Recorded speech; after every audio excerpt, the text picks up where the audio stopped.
กว่าแล้วกว่าอืมอืมอืม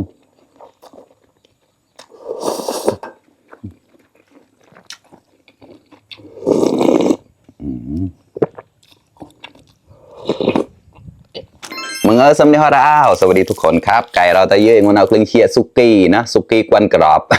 กาไตเงาวิโม่ปนะตามองโคลนเชียร์ละมูกระทะได้ใส่มองปะละกระเกลานะกระเกลาจะติดชุงเกลาจะตกเชนในมันใหญ่นะเชียร์โคลนซีซุกี้นะเครื่องเชียร์กับหมูจ่อนะวันนี้มากินซุกี้ด้วยกันครับมาครับเพื่อนๆวันนี้ก็เป็นซุกี้บ้านนอกนะครับไม่มีอาหารทะเลนะครับมีแค่ตับแล้วก็หมูแล้วก็ลูกชิ้นนะครับมากินด้วยกันครับเพื่อนๆแซ่บๆอีกแล้วครับแต่ก็อร่อยนะเพิ่งทำมาร้อนๆเลยครับเนี่ยดูสิแต่เส้นเหนียวนุ่มมากเลยนะเพราะว่าเป็นอันนี้ของยี่ห้ออะไรนะต้นสนปะเครื่องเคียงกับหมูจอเราได้เยอะเจ็บจนได้เด็กแหลนะหวานหวานมาอันดับแรกเลยต้องใส่น้ำจิ้มก่อนนะน้ำจิ้มสุกี้เจ้าชิ้นน้ำจิ้มแกลเราได้เยอะโอ้แล้วก็ตามด้วยพริกป่นครับปลอดจิ้นจุยต้องใส่เยอะเดี๋ยวจะแสบอกนั่นอย่ากระทลามกายต่อติดพูยหนุ่งนะ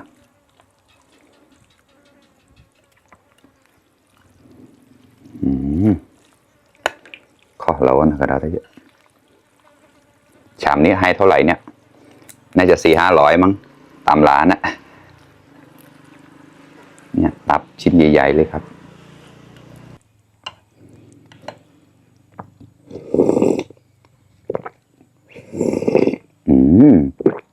อร่อยไก่เราละตัวเราละก็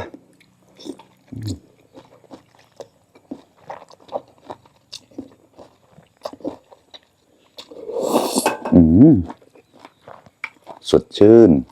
มันจะออกเปรี้ยวๆนะครับมา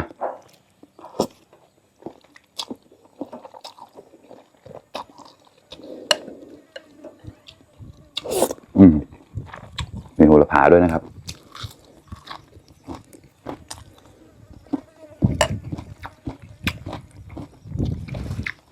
กว่าแล้วกว่า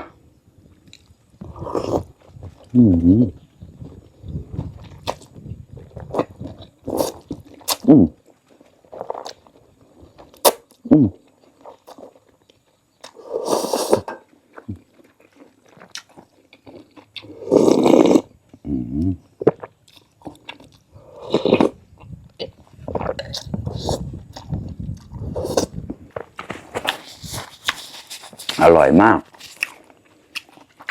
มากินด้วยกันสักเพื่อน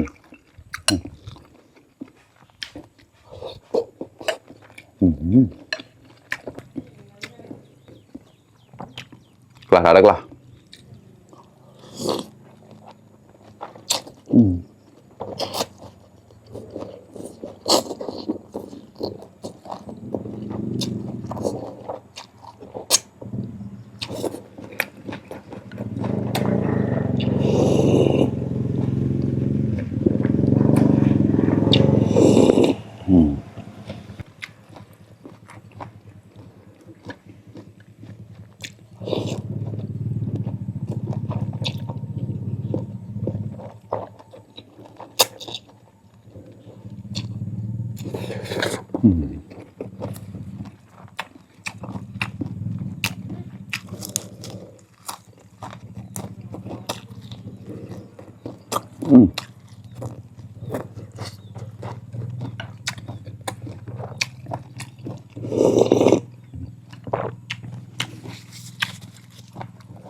ไม่มีอาหารทะเลไม่มีกุ้งไม่มีปลาหมึกแต่ก็อร่อยเหมือนเดิมครับมาเงยแค่ไทยโมลิเชียคอมเดี๋ยวเราจะเยอะก็ได้กว่า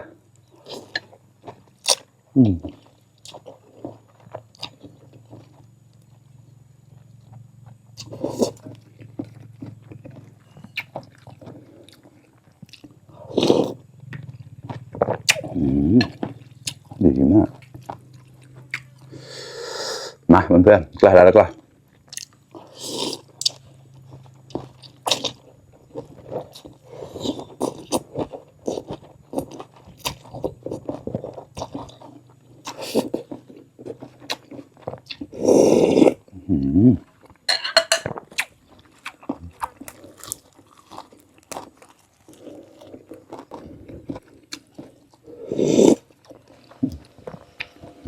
อันนี้ลูกเทนปลานะครับ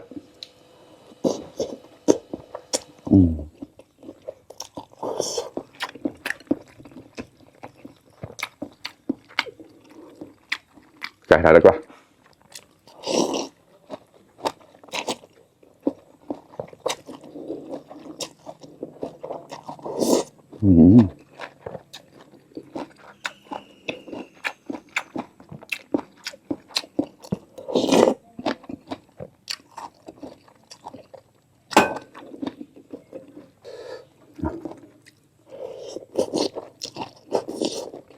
กรอบๆนะตับหมูครับ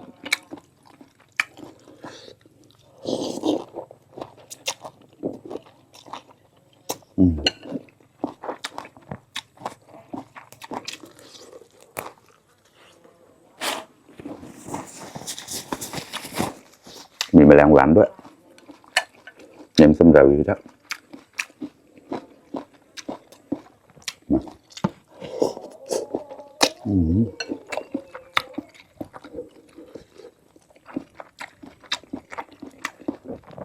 ก็หายก่อน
พอแล้ว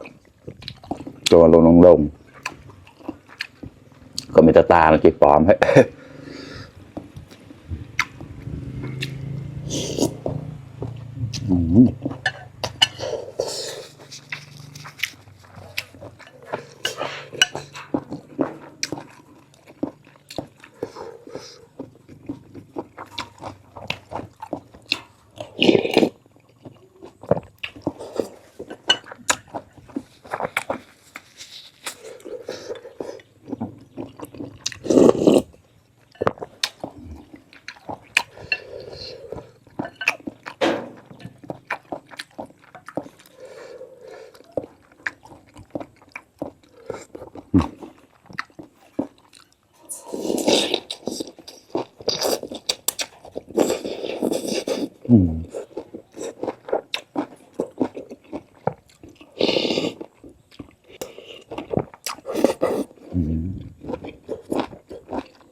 ออกแต่มุมงานขนาดนี้เยอะ